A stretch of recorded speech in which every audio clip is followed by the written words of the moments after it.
White, and she serves as the Dean of the University College and Student Success, as well as an Associate Professor of Biology at Johnson C. Smith University. She has served as an educator for 19 years.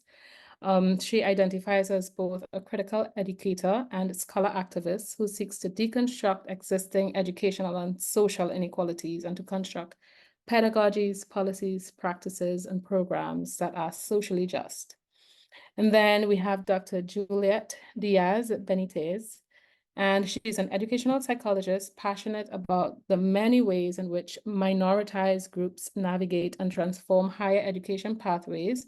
She currently works as an instructional designer at College of San Mateo in California, where she is a thought partner for faculty working to decolonize and equitize learning experiences.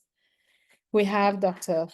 Matthew Deemer, and he's a professor and chair of the Combined Program of Educational and Psychology at the University of Michigan. His recent work provides validity evidence for the short critical consciousness scale and articulates guiding principles for crit-quant methodology. And we have Wendy Castillo, who's a Mexican-American native of East Los Angeles, whose experiences with an underfunded system led to her work in the field of education. She has worked in non-academic positions for the last 6 years alongside an appointment as lecturer at Princeton, and will be starting as an assistant professor at Montclair State University in the fall. Congratulations. And we have Dr. Macy Bowman, who is a PhD candidate at Penn State University, and she works alongside her Indigenous community to support educational sovereignty. She currently engages in Indigenous methodologies, sense of school belonging, and mixed methods research. You may hear my baby in the background. He's just trying to belong too. All right, so welcome, and we're so excited to have you guys. We're so grateful for you sharing your knowledge and your time. And who do we have up first?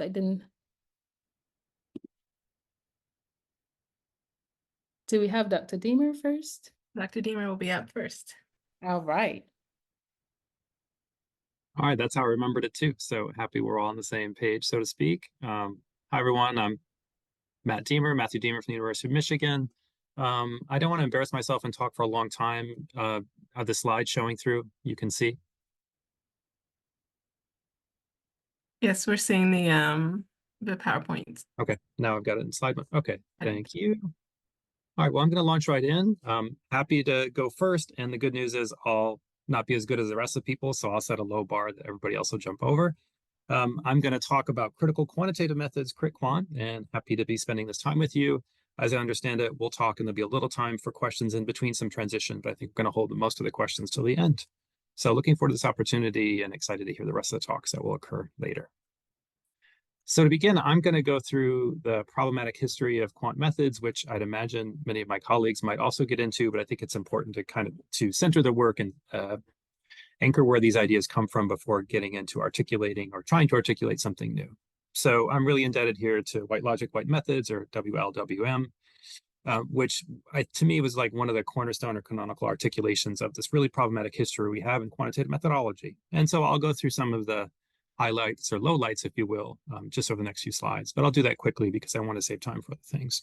So there's more to be said here. But the important things to talk about are that Francis Galton, who was kind of one of the architects of the statistical revolution we've since benefited from, developed this approach in order to essentially prove white supremacy was his scientific agenda. He wanted to use statistical analysis to make statements about how the upper classes in England were the most superior and European race was also superior.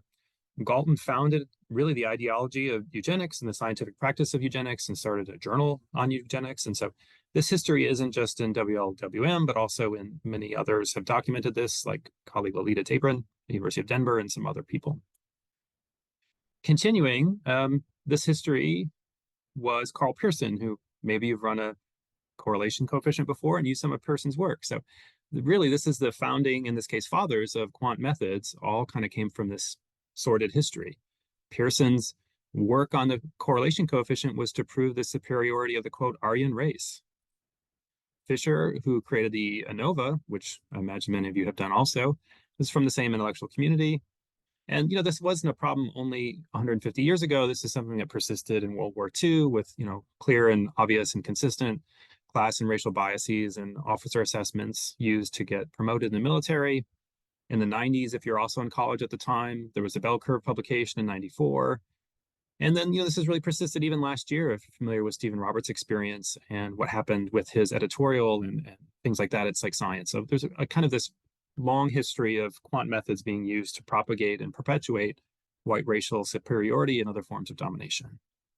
So many people have reached a conclusion that I think is reasonable, which is, how am I going to use statistical tools if they're so tainted by the eugenic and white supremacist origins that they have? Like, maybe I should just not use them anymore. And I also want to kind of complicate that notion a little bit, because it's not that qualitative inquiry is free from this either, right? There's histories of colonialism and qual methodology, and also like histories of exploitation of minors and younger people with Walcott's sneaky kid narrative, if you know that one.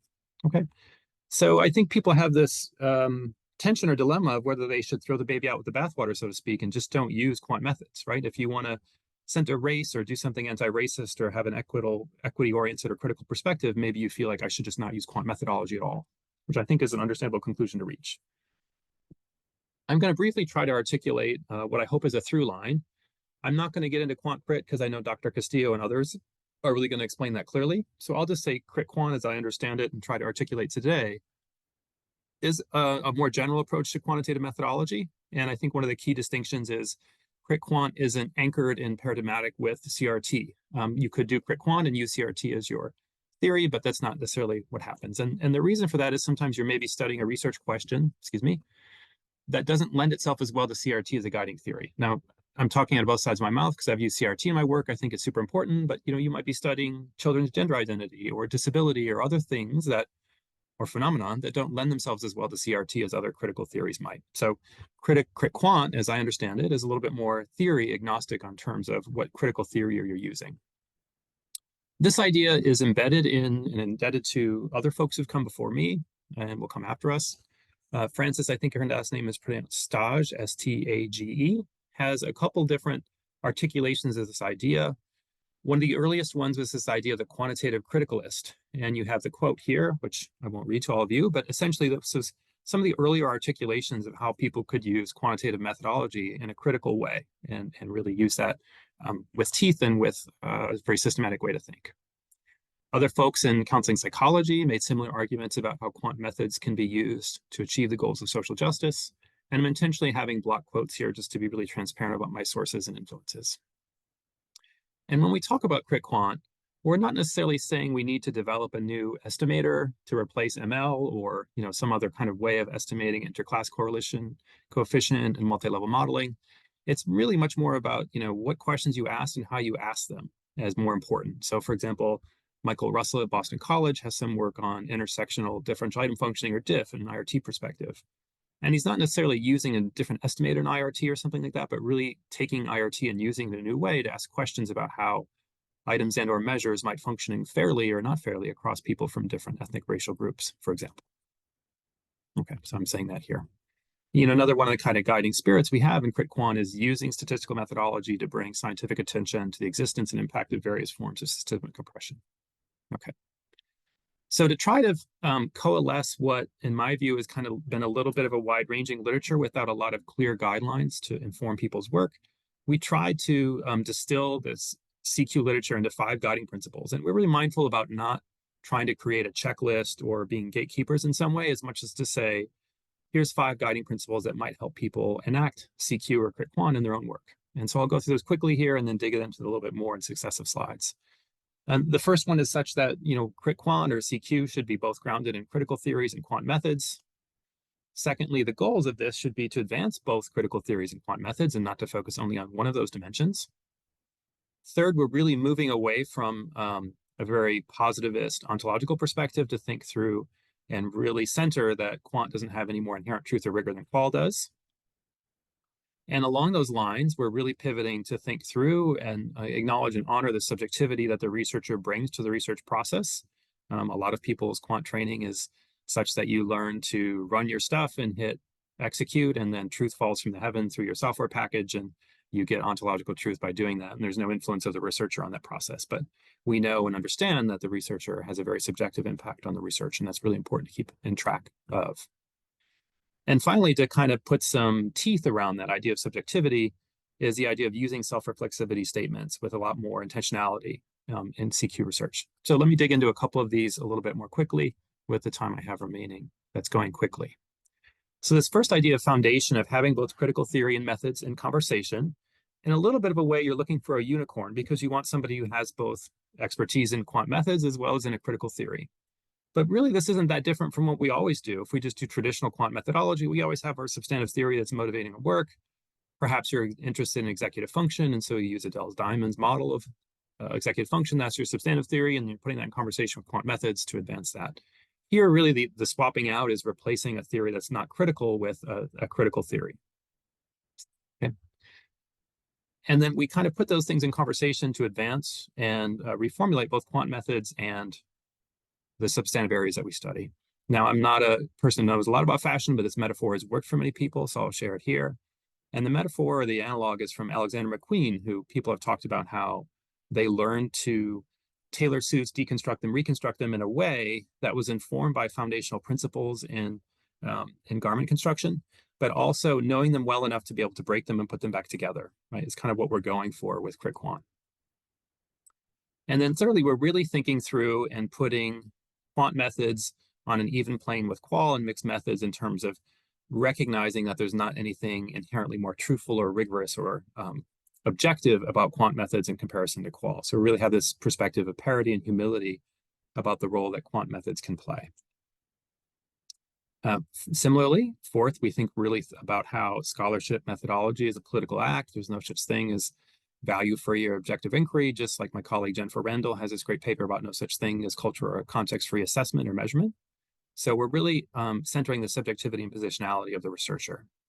I have less than a minute to go, so I'm going to go quickly, but one thing that I think helps vivify this a little bit more is the use of self-reflexivity statements. And I say that because I used to be out on these self-reflexivity statements because I saw so many performative ones that were just sort of census checkboxes, and you didn't get a sense of how the researcher's positionalities interfaced with the work that they were doing.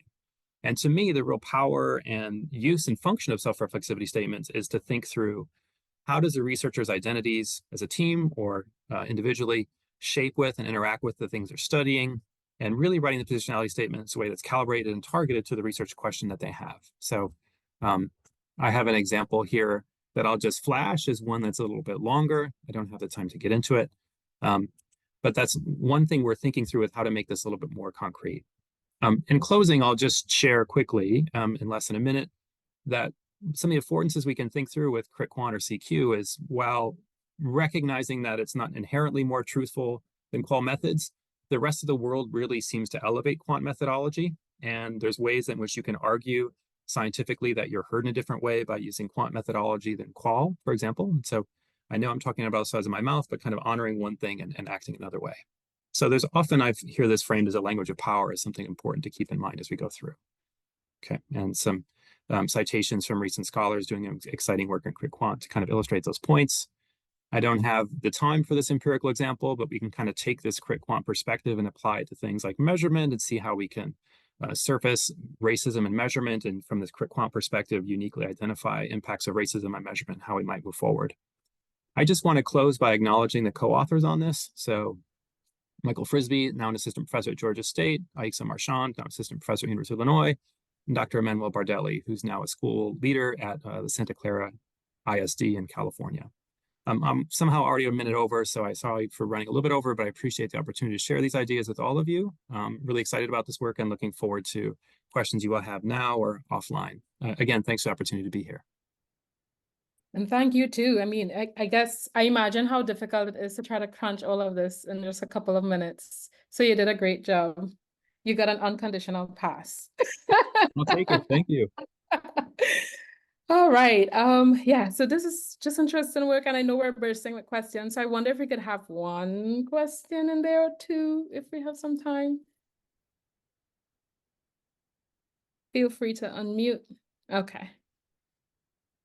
Let's see. I'm trying to check the chat. Any questions? All right. If I miss any in the chat, please flag me. Okay, good. Well, we can move right along, and it could also give you some time to like get your questions together so we can circle back to this to the end at the end. But we are going to hear from Dr. Castillo, a quant crit. Let me see this. Yes, this is a quant crit topic. Yes. Yes, so we're excited to hear from you now. Let me see. You have access to everything? Okay. All right. So I just want to review quantitative critical race theory. I was going to review related topics, but now that my colleague, Dr. Dima, reviewed them, I'm not going to review them. And hopefully we can move on to some related best practices. So this process of applying quant crit and even crit quant is really unsettling because we have to unlearn a lot of what we were taught. We were taught statistics in a way where numbers are neutral, numbers are objective, and we have to unteach ourselves that. And that's what I've been doing ever since I started doing this work. Quant crit is a tool like any other quantitative method in the sense that there is no like perfect way or how-to perfect way of doing it. It's an approach and it's an iterative approach, and we're all trying to figure out how to do this work better and how to move us forward in doing quantitative work better. So I also like to acknowledge those who came before me, just like Dr. Deemer, W.E.B. Du Bois, who to me was the first person to do any type of work with Numbers for Justice, as well as Bonilla Silva, Chicago Beyond, Urban Institute. And I'm not going to go through the history of statistics because Dr. Deemer already talked a lot about it, but it's important to acknowledge that we're talking about quantitative methods, and they are deeply embedded with white supremacist ideologies and eugenics. So critical race theory emerged out of a critical legal studies framework, which was criticizing laws and policies for not being objective. It focused on class and gender. So critical race theory emerged in the 70s and early 1980s by Bell here at the left, Crenshaw in the middle, and Richard Delgado in the right, who really wanted to take a look at this one step further and really focus on the racial aspect. And Kimberly Crenshaw focused on the intersectional aspect of it. There's no universal tenets of CRT, but these are some of the fundamental ones that many people commonly cite and commonly refer to. And one is the centrality and permanence and resilience of racism, how race is a social construction, the rejection of objectivity and neutrality, the focus on intersectionality and justice orientation, so the more action that critical legal studies lacked, and counter storytelling as an act of resistance. So a lot of these essential core tenets that are common, you'll see in quant crit.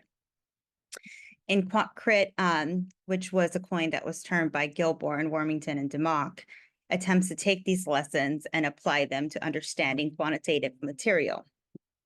But it's really a framework to analyze how numbers have been used to disguise systemic racism in education and protect the racist status quo, which is white supremacy. For me, it provides me with a framework to guide my research. And again, it is the idea that numbers are tools, they're not truth, and that they're no more obvious, neutral, or factual than any other form of data. They are also socially constructed in the exact same way. So these are the 5 tenets, and I'm going to go through each one and think about how you can apply some of these tenets to your work.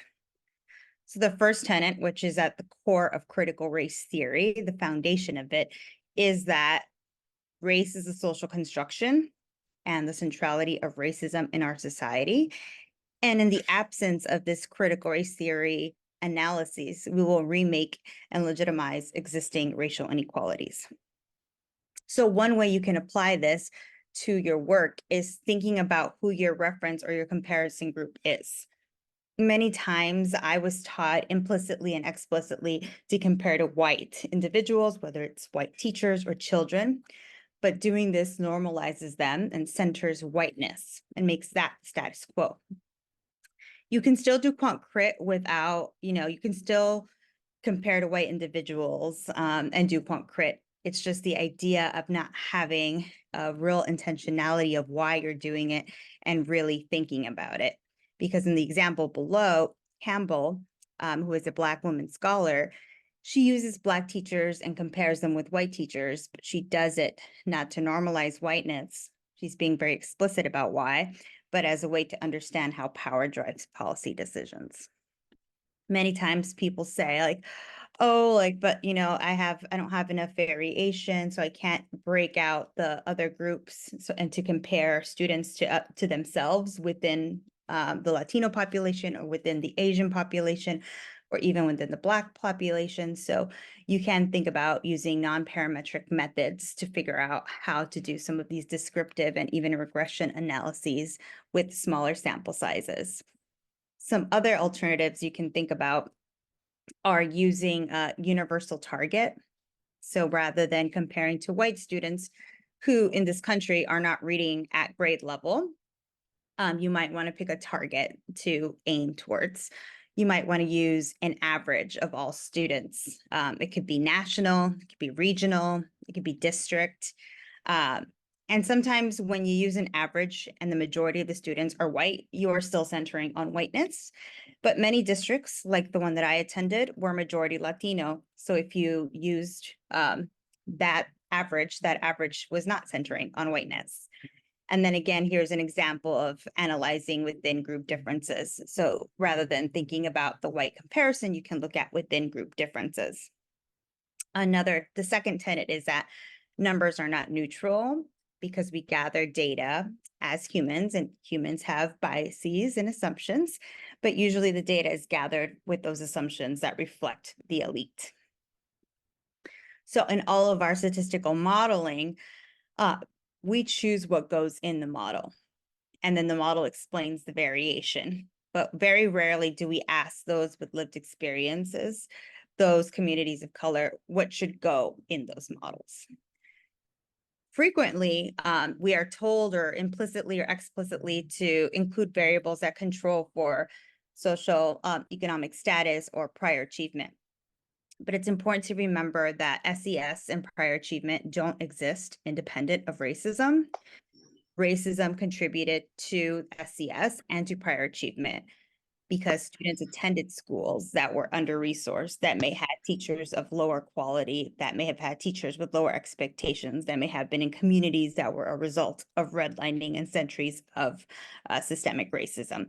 So if you put those in your model, in some ways, you can think about them erasing racism, and they're not actually controlling for those racist systems.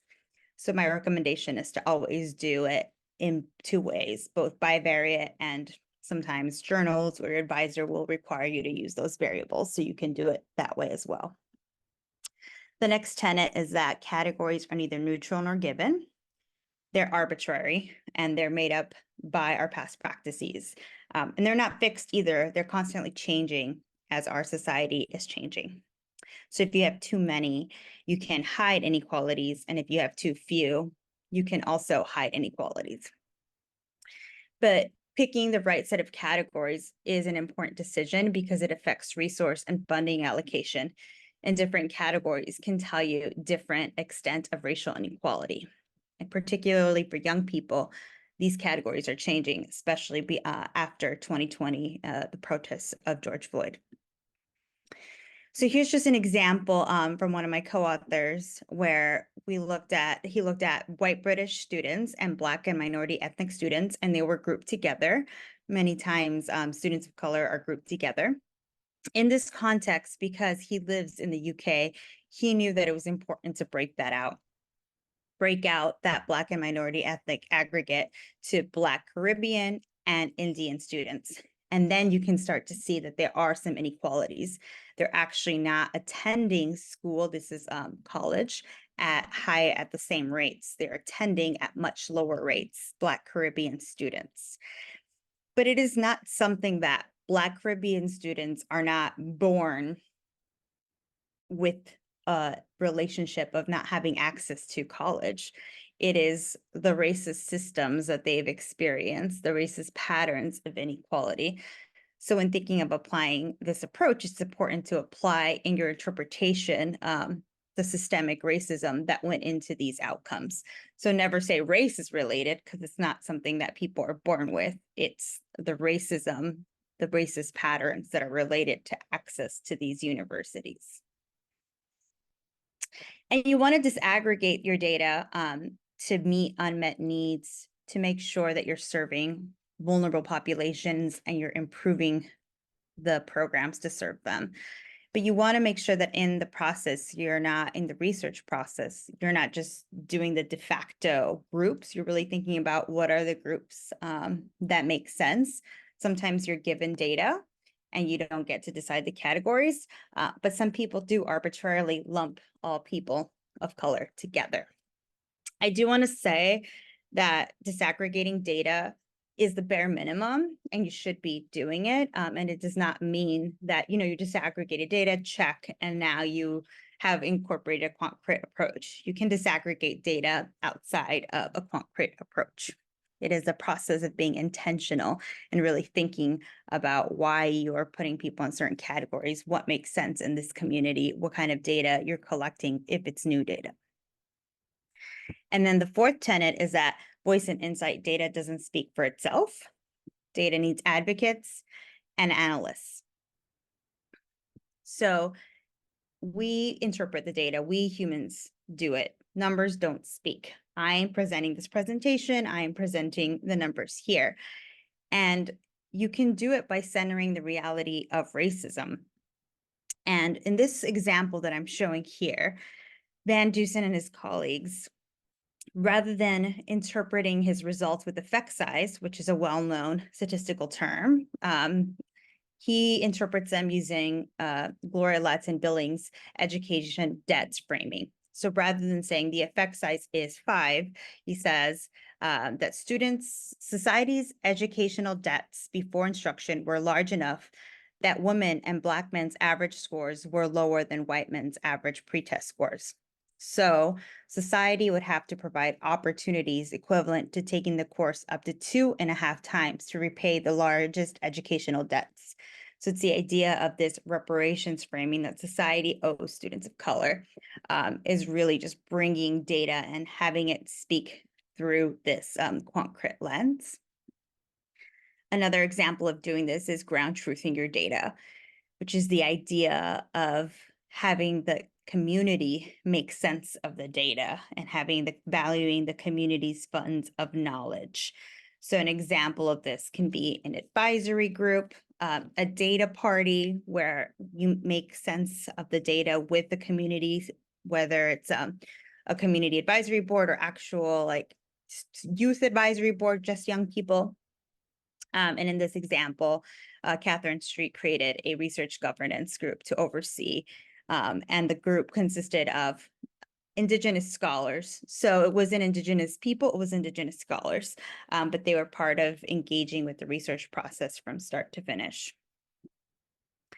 And the last tenet is the social justice and equity orientation, and it's the idea of working with and against numbers. You don't reject them. You don't accept them as truth. It's a push and pull relationship. And this tenet is really action-oriented, and it's the action-oriented part of CRT. And the idea is to question the language of the researchers, to think about the interpretation with racism, and to make sure that your research questions are being framed in asset-based perspectives that change the onus. And what I mean by that is, rather than asking what is the impact of college access program on Black boys, you change the onus. So grammatically, you also change. So how effective is that program in reducing barriers to increase college enrollment for Black boys? So it's not the responsibility of Black boys to change, it's the responsibility of college programs to remove those barriers. And that changes the way you answer the question as well, and the results and implications we might get. And I won't spend time on a positionality statement because Dr. Deemer talked about it, but it is very popular in quant crit in acknowledging your position in society and how it relates to the research that you're doing and any biases or blind spots you may have. So in conclusion, this is an iterative process. We're all trying to figure this out. We've all make mistakes and then try to improve and be better. It's not a checklist. These aren't the strategies and the only strategies. These are some possibilities, and I look forward to the field creating more possibilities. Quant crit researchers should read critical race theory to really understand where it's really anchoring on. And even if you're not doing quant crit, you can consider some of these to improve your research and think about how it moves us forward towards more equitable work.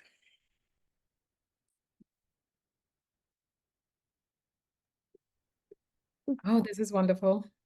This is wonderful. Thank you so much. I know we do have some poll questions to give us a brain break, but I feel like if there are questions in there, you know, I'm wrapping my head around the crit quant, language.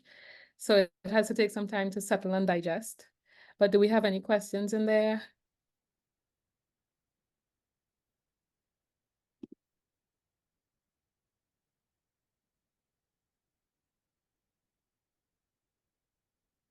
I see a hand, Juliet? Juliet? Yeah, Juliet? it's Juliet.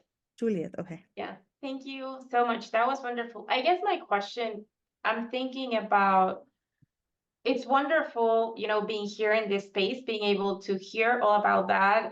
Like Stella, I'm also wrapping my head around it. But I'm thinking like, how can we make this part of curricula as well, right? Because I feel like that's, that's an area that is perhaps lacking, like in traditional courses and statistics courses in doctoral programs and graduate programs, like it's not, or at least I think it's not very common to encounter these type of approaches. So I guess I'm just wondering, like, are there resources out there that could be, adapted to start bringing this into what's usually taught in the mainstream?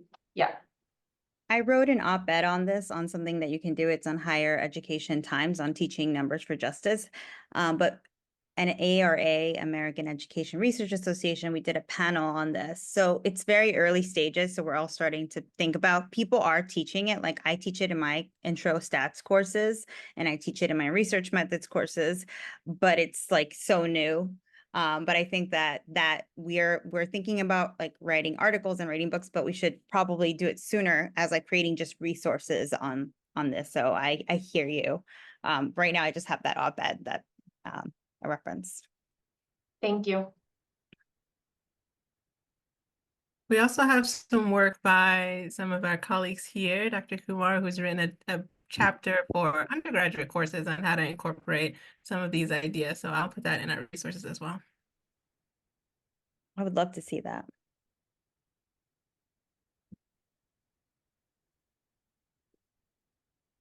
Oh, okay. So Andres just dropped a poll question for us to just think about what type of resources would be most helpful for you in implementing anti-racist or anti-colonial research practices. Would you prefer training programs, mentorship, collaborative opportunities?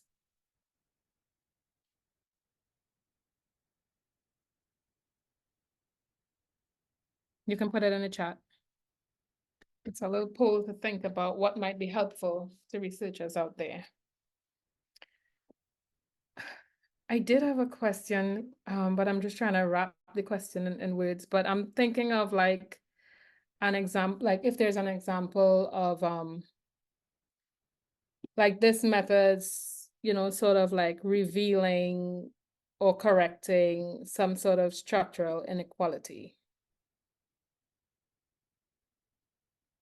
I don't know if the question came out right, but that is what I'm trying to understand. Like, do you have any examples or experiences of how this would have showed up to reveal or correct a structural inequality?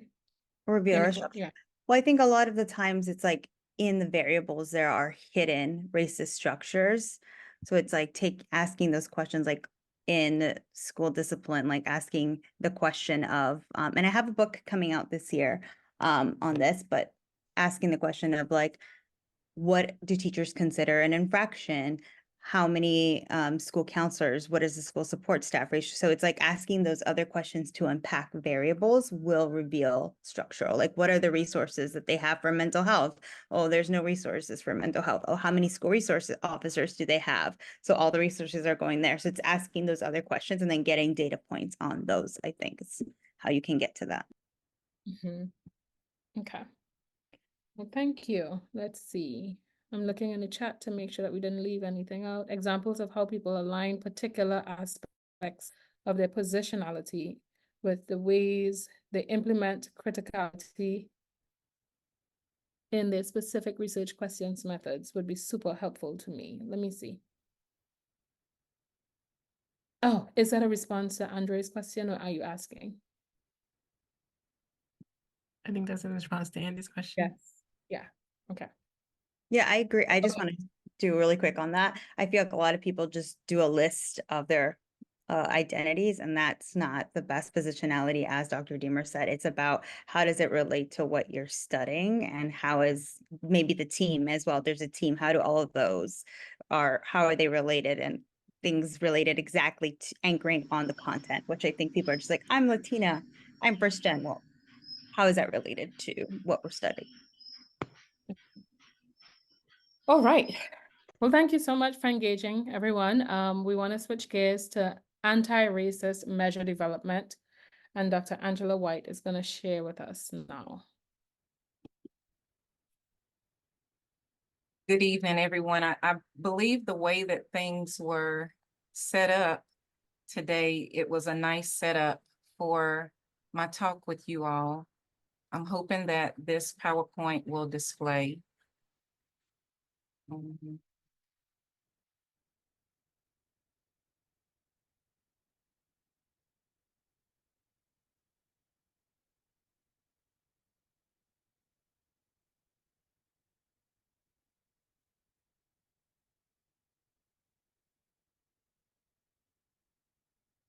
Had to go through some systems changes.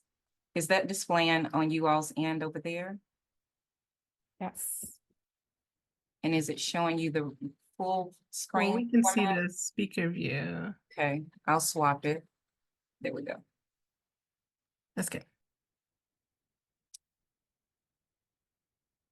I want to definitely thank Dr. Castillo and Dr. Deemer for setting the stage, which allows me to really jump into work that Dr. Christy Bird, Dr. Tanya Malloy at North Carolina Agricultural and Technical State University and I have been engaging in over the last couple of years, as we have really sought to develop a multidimensional STEM identity measure with the intent of increasing or broadening participation in STEM for African American students. Specifically, this is a National Science Foundation funded project. So you get to kind of see everything in action at this point with regards to our work.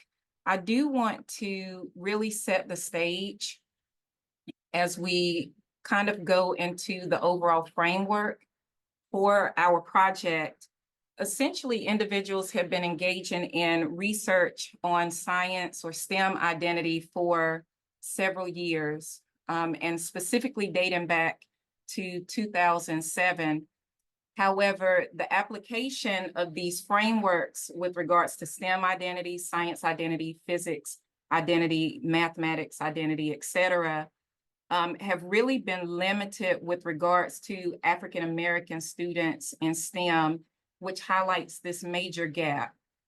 And so the original framework that we have for science identity was put forth by Carlone and Johnson back in 2007, and it provided us a widely used science identity framework, yet it overlooked the intentional consideration of race and racism's impact on science identity development at that time for women of color, but for our work specifically for African American students in STEM.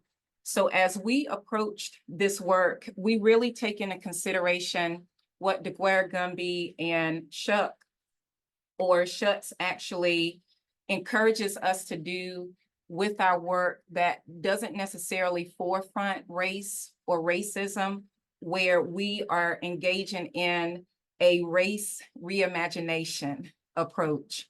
And with this particular type of approach, we are essentially taking a construct that has been explored for an extended period of time, this theory that has been widely used, and this is in and out of STEM ed, science ed, education, educational psychology, but we're infusing these critical theories within this larger framework to focus on race and racialized experiences. So with our work, this oversight in the existing STEM identity models impedes or interferes with anti-racist interventions for African-American students in STEM who encounter these distinct or unique challenges within what we know to be a very racialized STEM hierarchy, whether they are in a historically Black context or predominantly white context. So to bridge the gap, here we intentionally employed critical race theory and phenomenological variant of ecological systems theory posed by Spencer in an exploratory sequential design to craft our multidimensional African-American STEM identity instrument or conceptual model. I want you to keep in mind, Dr. Castillo did an amazing job with going through the core or central tenets of CRT. With our work being guided by critical race theory, our project is really able to develop a more nuanced understanding of the racialized or lived experiences of African-American STEM students, which is essentially overlooked within the existing framework. It allows us to address systemic racism, stereotypes, racial identity development. Our previous work or a previous study that I engaged in really looked at this relationship between racial identity and science identity, specifically for African-American students. And we know that there is an existing relationship there, but there are these factors that determine the degree to which an African-American student may integrate their science identity into their racial identity. So our traditional psychometric instruments really oversimplify identity categories or characteristics, with us being able to also institute intersectionality in our exploration of the lived experiences of the students who were in our study. It gives us this more nuanced and comprehensive approach to really capture the dynamic nature of various social identities, which we definitely saw come forth for the females within our work. The integration of Spencer's PVEST, if you all are okay with me referencing it as PVEST for short, this is an infusion of phenomenology and ecological systems theory. And it really offers this beautiful framework for examining how identity development interacts overall with the embodiment, the decision-making processes, the social regulations to predict individual outcomes. And it emphasizes the significance of meaning-making processes in the identity development experience or process. So while our students, they have these different experiences in their STEM programs, in their STEM experiential learning experiences, how are they making meaning of those experiences in a way that it informs their identity? So with regards to our approach, we have PVEST, we have CRT, and this is all situated in the context of Ed Psych as well. And each of these represent distinct yet intersecting frameworks in examining the educational experiences of African-American students. So when you think about it, PVEST and Ed Psych, they're going to intersect by considering the cultural context of learning. This comes out within our work and how we construct it, our model as well as our instrument, exploring how cultural identity or cultural factors shape individuals' perceptions of their educational environment, and then applying this insight eventually to enhance teaching and learning experiences. So that's like the next phase of our work. We're right in the middle of it. But then when we take into consideration PVEST and CRT, this highlights overall the significance of their lived experiences and influence of social structures on identity development. And specifically, as we take into consideration CRT, it hones in on systemic racism, and it adds this critical perspective to analyzing educational systems that they're moving in and out of. We went back to their early experiences in middle school and high school, even for some, what their experiences were like with individuals within their families, as we facilitated focus groups with the students in our study. And so this is where the exploratory component comes in, where we leaned in heavily to the qualitative aspect of our study through focus groups, through one-on-one, semi-structured interviews, and cognitive interviews before we even got to the point of developing our items. And oftentimes that is what is not a part of the process as these instruments are being developed. So our items are birthed out of the authentic lived experiences of our students.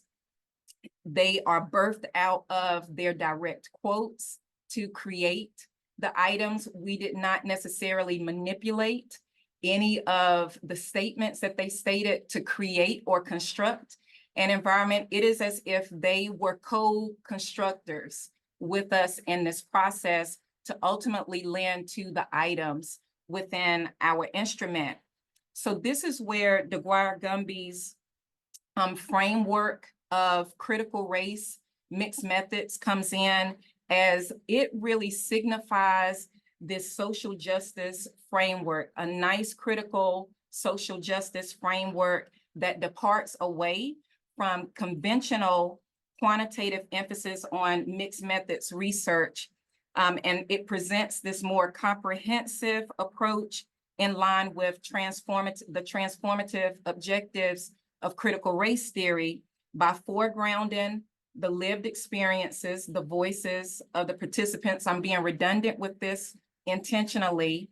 We draw from the CRT tenet of counter storytelling or counter narratives, again, to construct the items within our instrument, ultimately with the aim to address power, as Dr. Deemer stated, as Dr. Castillo stated, power imbalances, and to cultivate this nuanced understanding of their lived experiences as African-American students in STEM and how that informs the construction of their multiple identities. So we are at about the midway point of our research study, but I do have maybe 10 seconds, I believe, to show you our conceptual model. And I will not have time to really go through this, but we do have an article that is currently under review. Our work will essentially be the only existing anti-racist instrument that measures African-American STEM identity, drawing specifically from their lived experiences and honoring the voices of African-American students in STEM. So we have reimagined what has been presented for years as science identity or STEM identity. And here what you see is our conceptual model, where we really have this core piece of our model that hones in on STEM vulnerability as a key construct. And I'll operationalize that for you just gently, but you'll have to stay tuned to the rest, where we align this with Spencer's PVEST framework and state that STEM identity is essentially the degree to which African-American students are susceptible to negative outcomes when trying to pursue a STEM career, a STEM degree due to their identity beliefs. And so you see a number of these mechanisms that they engaged in. This came out through our, again, focus groups, our analysis of what our students in the study specifically stated to us. One thing that is so beautiful here is the emphasis on social responsibility or community responsibility, specifically to the Black community, and them seeking these degrees and seeing themselves as Black scientists to really make a contribution that will positively impact the Black community. And so here with STEM identity vulnerability, a student who has successfully expanded their racial identity to include their science identity or their math identity, their tech or their engineering identity. And we also see these pieces of where there are relationships that exist with the degree to which they are critically conscious or aware of racism within the context of STEM, within larger society, their confidence in their ability to engage in STEM-related tasks, the environment as a whole, and the interactions at different ecological levels as outlined by Spencer's framework, and then the mechanism or the specific role of mentors, role models, and peers, which we saw having a different function within each of their identity construction. So I believe I'm over time at this point, and I'm not sure if we have a moment for questions. Yes, we still want to open this space for some questions. Thank you so much for that wonderful presentation. And I want to give someone an opportunity for one question.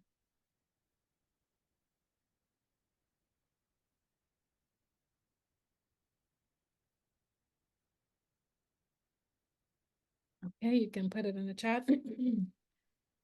Yes. Listen, she expressed this exactly as I feel after each presentation. I'm processing and don't have the question yet. Just whoa. You know, you're receiving and trying to formulate the question at the same time. It's just a lot, but it's just all just, you know, mind-blowing stuff. So take your time, put it in the chat, and then Dr. White, you can also look out for the chat, the questions sent to trickle in after we digest it. Okay. All right, so now we are going to move on to sharing circles and relationships with Dr. Macy Bowman.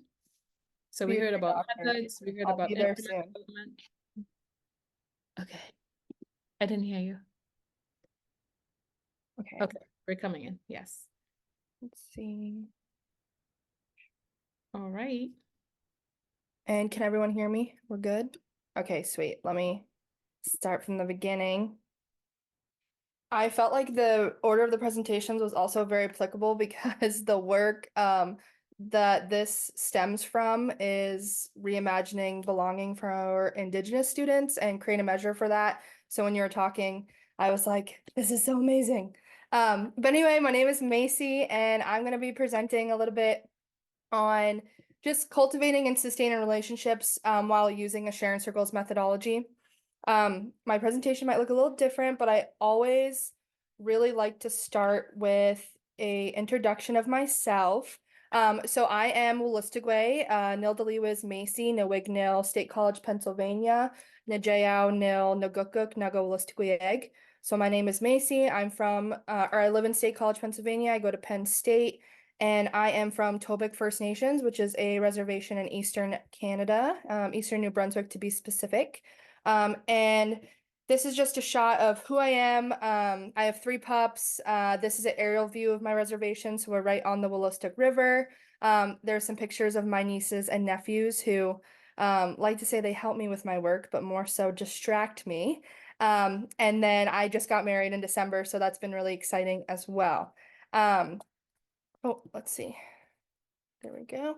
So first, what I want to talk about is just working with my community. So I really set up this presentation as like a narrative to just share my experience in working with my community. Like I said, I'm Wolastoqey from Eastern New Brunswick. And so something that I really wanted to do in my grad program was go back to my roots and, work with my community and help them with their own educational sovereignty. I was once a middle school student, not knowing or feeling like I belonged, specifically as an Indigenous student. And so, I took that concern and I went to my chiefs and my council and I talked with them, just asking them about, what can we do about this? How can we, is this something that's still happening today? And that was something that they really needed help with. Right now, their education is determined by the province, and so it's very colonized.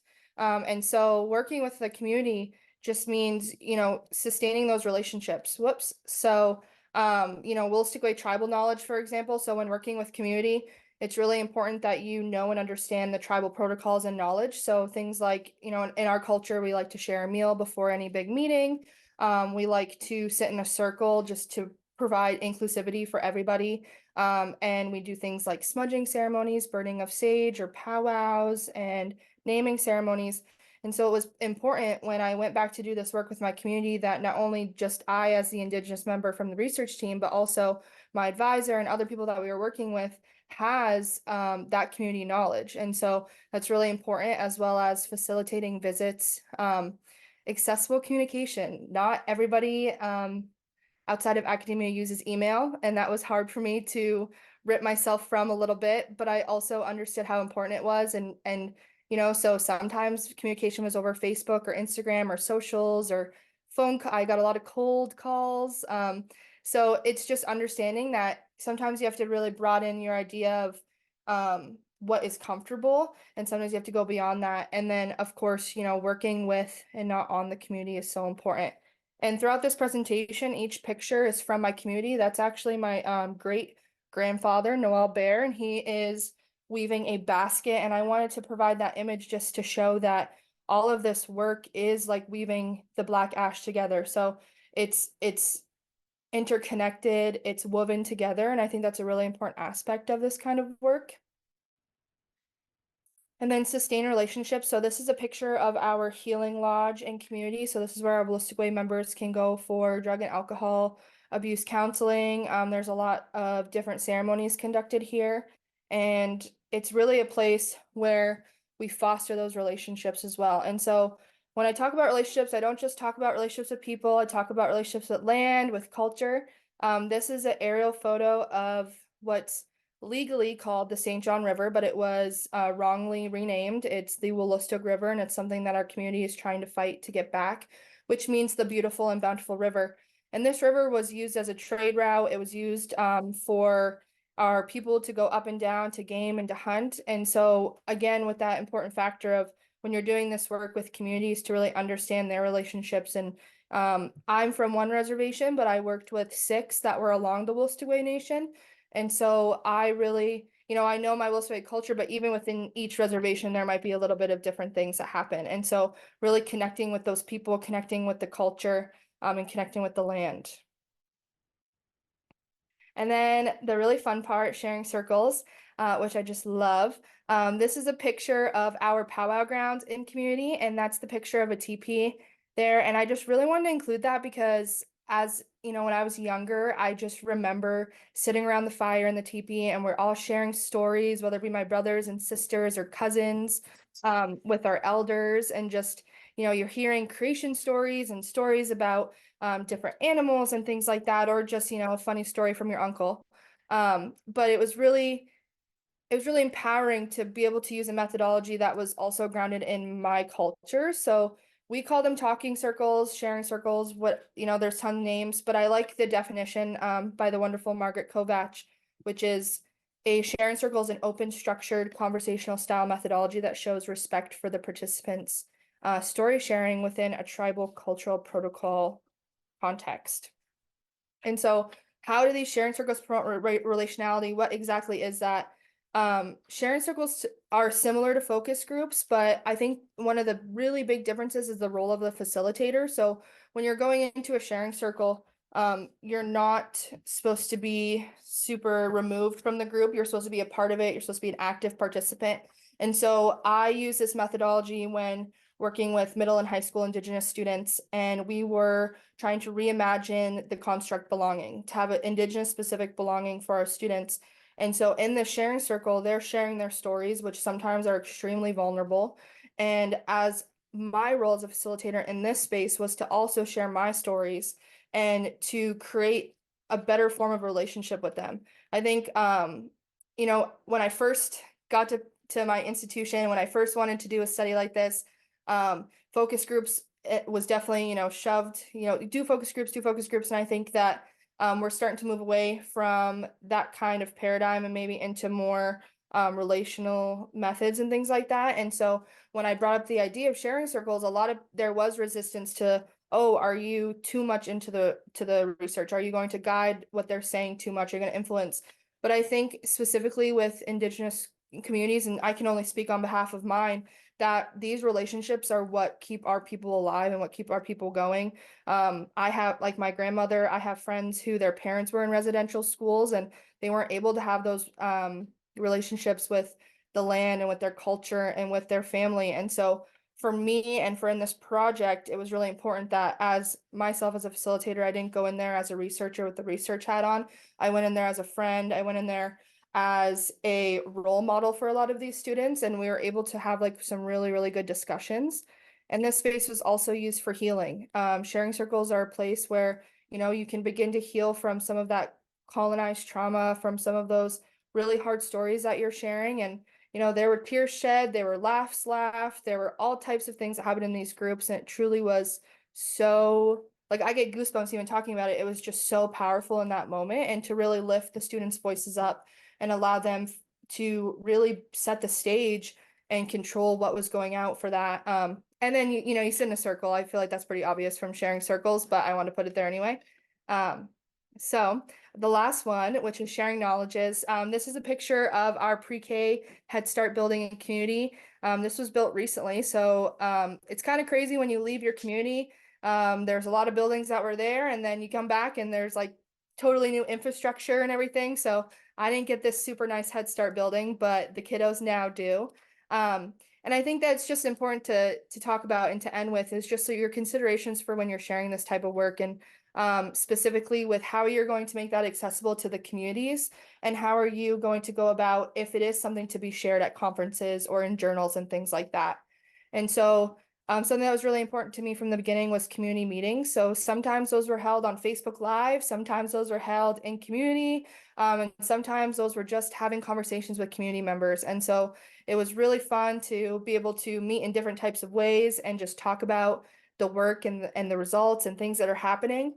Another one is accessible journals, so open access journals that, you know, community members are able to read, but also in language that is familiar to them. So take away some of the academic jargon and create spaces where, you know, we're just talking here and there. And then the last one was just, it's really important to gain permission for conference or additional journals. So my community, they're very proud of me. They're very excited for this work, and they were very okay with me presenting at ARA and APA.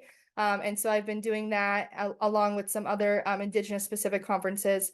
And then we're currently under review for a Journal of EdPsych. So it's really exciting stuff. And I'm so glad to be able to share it with you guys. And if you have any questions or anything, you can reach out. Obviously, you can do the questions in the chat too. And I like to end with, this is the community building, and this is kind of the basis for all my work. My father was a lake counselor, which is like the government for the reservation, and he passed away in 2013. But before he passed away, he had the plans for a community building. And so this is called, my maiden name's Pyrus, so the Paul Pyrus Community Center. And this is just what all my work is founded on, just the relationships of that building. And now I get to see people post, you know, they're having their birthday party at the Paul Pyrus Center or the community meetings at the Paul Pyrus Center. So it keeps him alive and it keeps those relationships alive. So I'm sorry if I talk fast. It's just me. Maybe it's my Canadianness. I don't know. But thank you guys so much. I really appreciate it. This was amazing, Dr. Macy. I'm gonna call you Dr. Macy because you're en route, you're almost there, and you're not Macy anymore, okay? I appreciate that. I mean, I still have like 2 more years, but You got it. You got it. Well, thank you so much. This was super interesting and engaging. You're doing some great work and you're a change maker in your own right. So we're excited about this and excited to be among you, well, with you. All right. Yes. So any questions? Do we have any questions?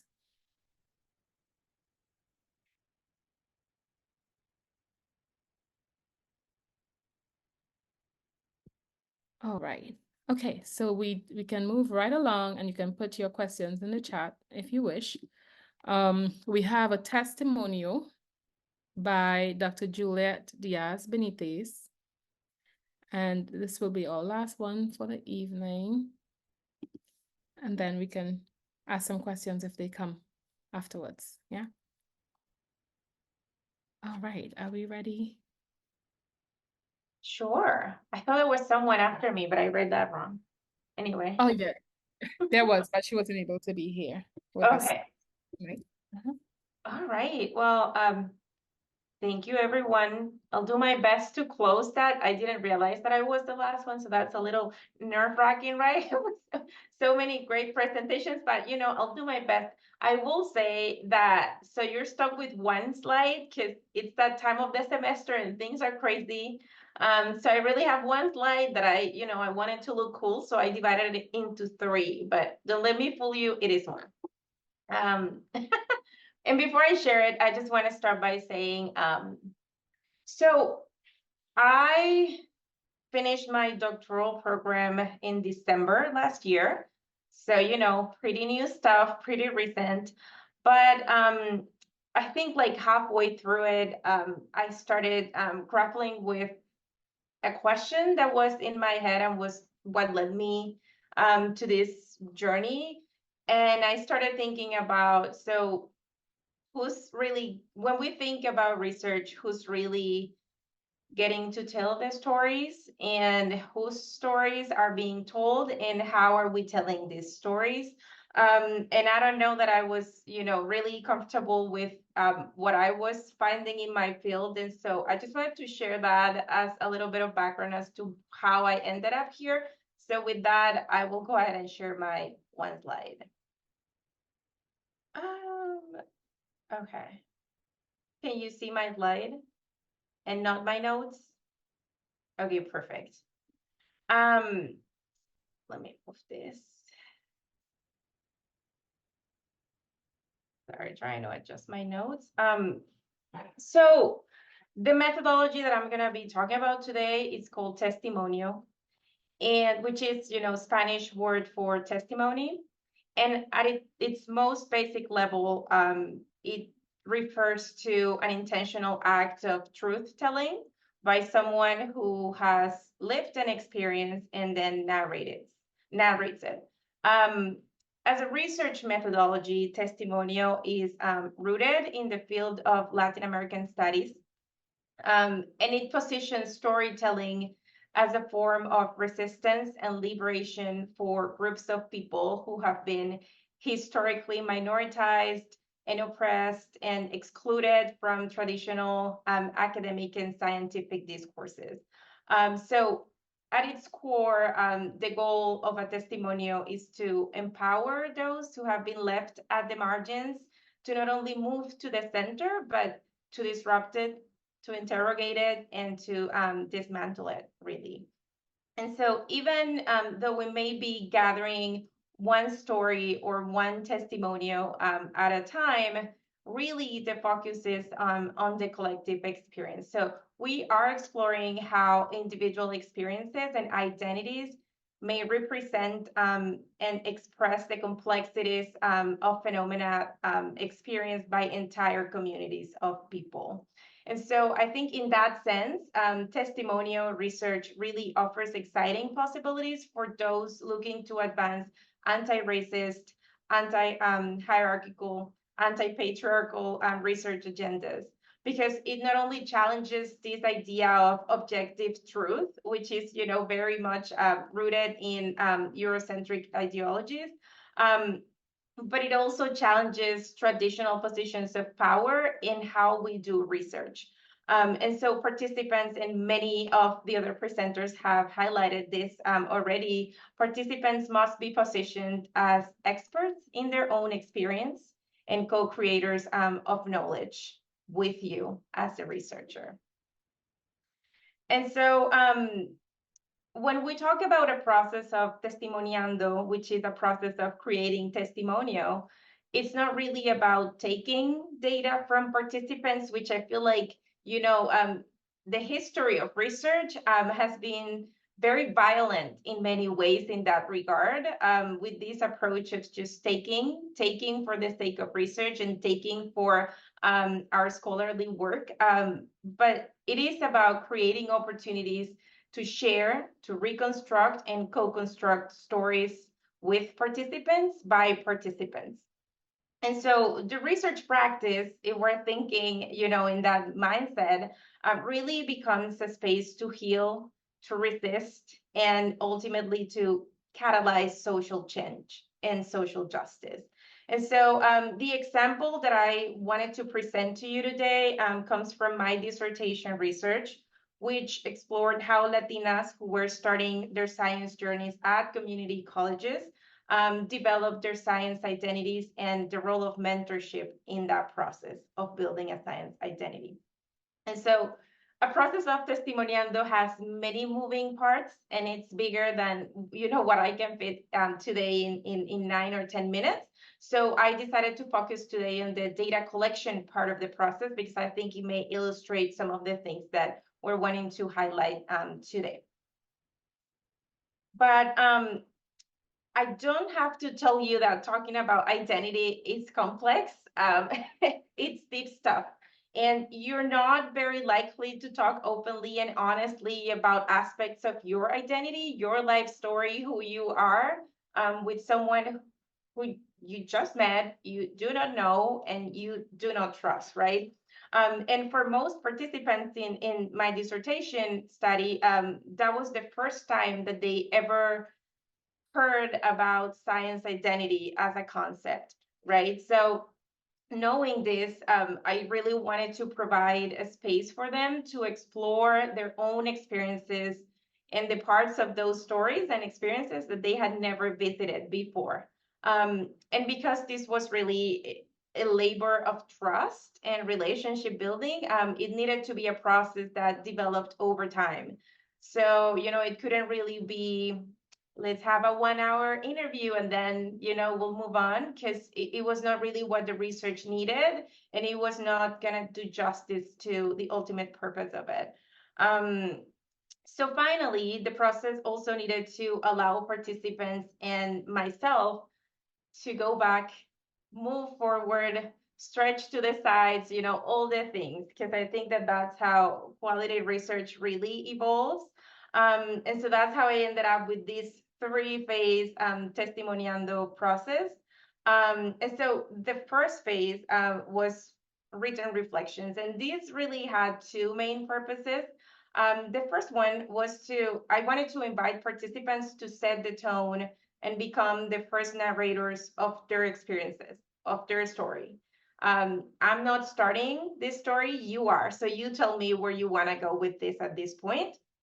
And there was a second purpose, which was addressing this fear of disclosure. As I was saying before, we had just met, right? Like they had never seen me before. And so for me to expect that they were going to open up to me about this very deep stuff was just not realistic. So by providing a low stakes, unstructured environment for them to just write and narrate the initial parts of their story that they wanted to address, that established the first point of connection to start talking about this.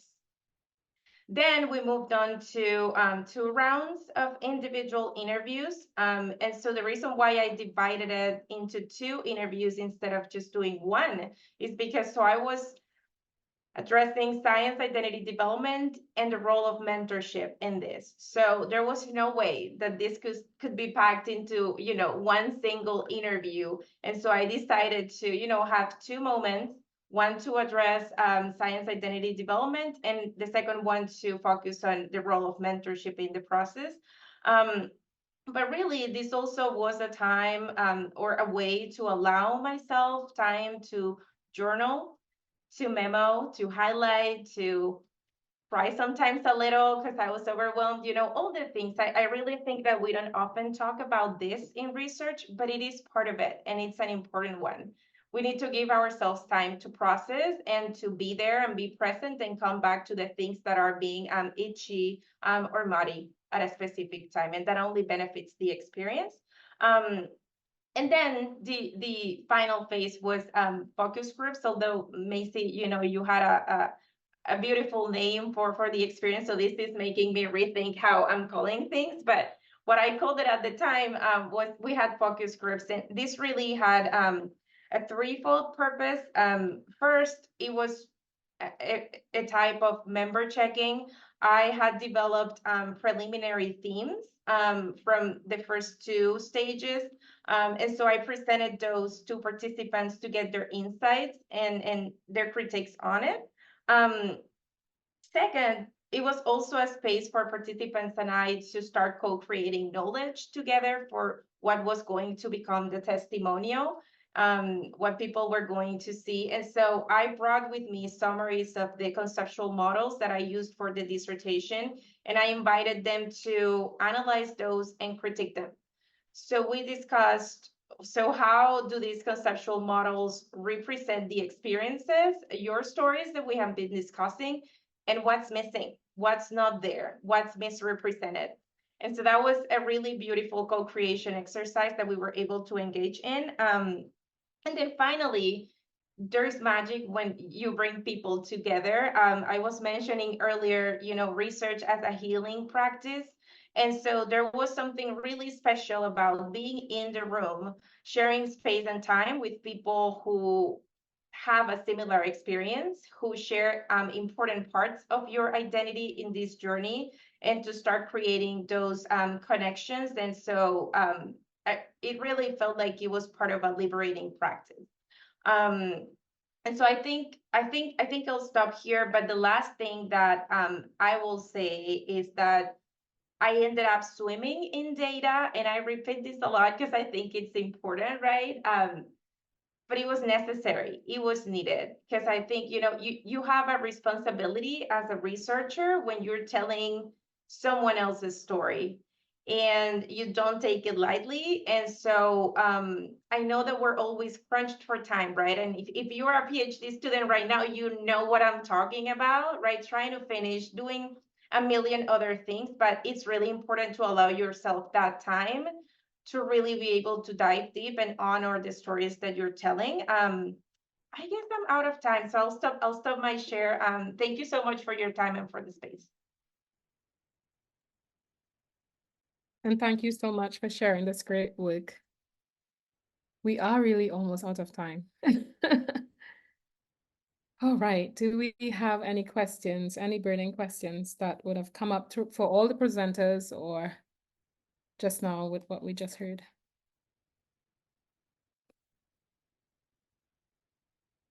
While you're thinking of questions, I do want to say this is the first in our research skills series. So the goal of the Race and Diversity Committee for the summer and the rest of the year is to really help you to think about how can you use these approaches, how can you use anti-racist and anti-colonial approaches in your research and actually do it. So our next set of presentations will be more in-depth, more workshop style for you to actually think about how would you apply these questions to your research and what might be some next steps for you. So I put a survey in the chat for you to help us think about what we're going to do next, and then also the link to the speaker resources in that as well.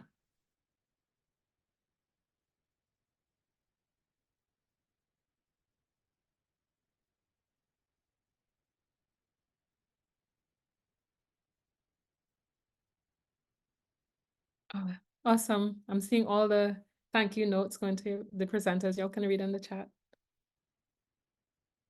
Great set of presentations. Fantastic series. Whoop, whoop.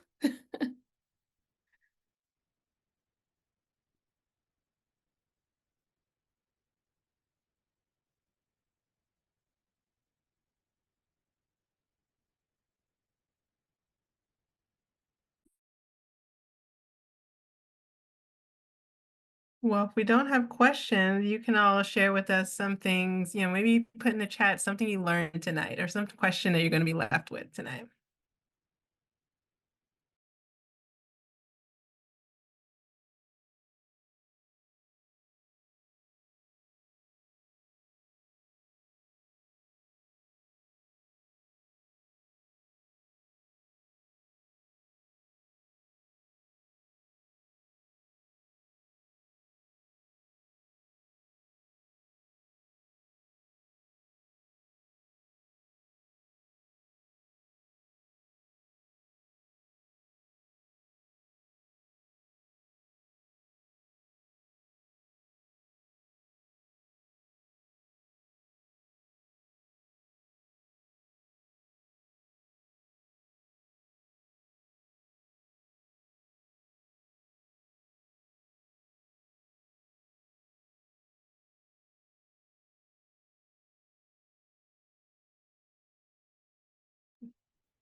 All right, well, if we don't have any more questions, then I want to thank our wonderful presenters for, giving us just a small bite of your really important work, your really special work.